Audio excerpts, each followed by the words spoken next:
Y'all listen, I don't mean in theory. I mean the sky is gonna split. I'm telling you the trumpet is gonna sound.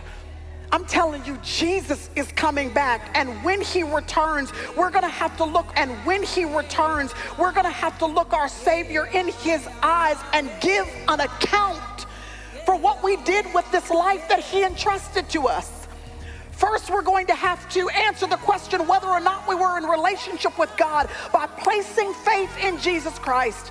And then right after we seal that, the next thing will be that the Lord will look at our lives to see whether or not the houses he entrusted to us are still standing.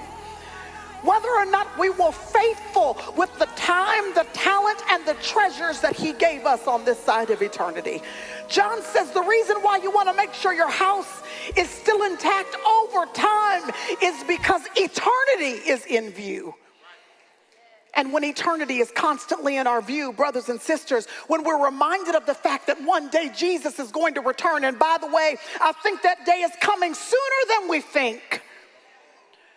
He says when you keep eternity in view, it changes the way you deal with the stuff of earth.